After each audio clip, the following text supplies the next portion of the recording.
مرحبا أحبائي الطلاب، درسنا اليوم عن العولمة. سنحدد من خلال هذا الدرس مفهوم العولمة ونبين العوامل التي أدت إلى اتساع ظاهرة العولمة. سنشاهد فيما يلي فيديو نتعرف من خلاله على مفهوم العولمة.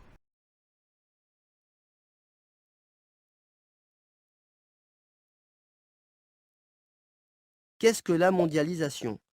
Les voitures Toyota sont fabriquées par une société japonaise, mais les châssis sont produits en Angleterre, les moteurs au Pays de Galles, les pneus au Japon, les circuits électriques en Chine, les ceintures de sécurité en République tchèque et les éclairages en France. Comme nombre de marchandises qui nous sont familières, ces véhicules sont fabriqués dans des régions différentes du monde, d'où le terme de mondialisation. En 1986, les échanges internationaux auront présenté pas moins de 2 000 milliards de dollars. Et 10 ans plus tard, quelques 5 200 milliards de dollars, soit une hausse de 260%.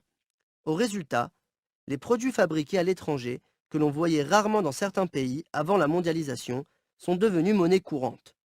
La mondialisation va bien au-delà du commerce international, des chaînes d'activité mondiales et des produits bon marché. Il s'agit d'un processus à travers lequel les liens entre les pays du monde entier se resserrent dans un certain nombre de domaines avec des incidences sur les populations, l'immigration, l'emploi, les idées et les connaissances. 21% des Canadiens ne sont pas nés au Canada, 69% des Koweïtiens sont des étrangers et les usines appartenant aux multinationales sont implantées dans diverses régions du monde, employant de nombreux travailleurs.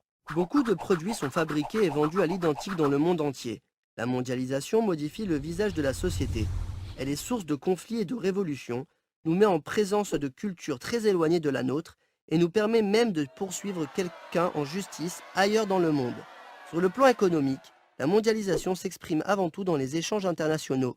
Elle facilite l'acquisition des savoirs, enrichit nos connaissances et développe nos capacités. La croissance du commerce international a augmenté 2 fois plus vite que l'économie mondiale depuis 1960, en partie en raison de la mondialisation des marchés financiers, des paiements, des injections de capitaux et des investissements transfrontaliers. Les échanges internationaux ont provoqué la montée en puissance de nombreuses forces mondiales au cours d'événements qui ont marqué l'histoire. Marco Polo en 1306, Christophe Colomb en 1942, Bretton Woods en 1945 et la chute du mur de Berlin en 1989. Sur le long terme, il est évident que les empires financiers l'ont emporté sur les puissances militaires. À la fin du XXe siècle, le commerce mondial a fait de la Chine la puissance qu'elle est aujourd'hui.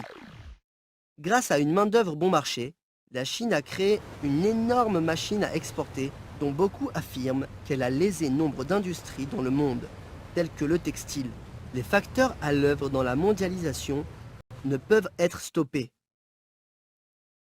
بعد مشاهدة هذا الفيديو يمكننا أن نقول أن العولمة تعني جعل العالم قرية كونية، وذلك من خلال تسهيل عملية الانتقال بين مختلف الدول للسلع والأشخاص والأموال أي الرسامين أو الاستثمارات والأفكار والمعلومات والسلوكيات بما يؤمن توحيد العالم. للعولمة آليات وهي حرية تبادل التجاري أو نقول التجارة الحرة، حرية انتقال رؤوس الأموال، إزالة الحواجز الجمركية، خصخصة المشروعات الحكومية والشركات متعددة الجنسيات. أما العوامل التي أدت إلى اتساع ظاهرة العولمة فهي انهيار المعسكر الاشتراكي أو نقول أيضا تفكك الاتحاد السوفيتي، تطور وسائل الاتصالات والمواصلات، انتشار الشركات متعددة الجنسيات، تكتلات الاقتصادية الإقليمية مثل الاتحاد الأوروبي والمؤسسات المالية مثل البنك الدولي، صندوق النقد الدولي ومنظمة التجارة العالمية.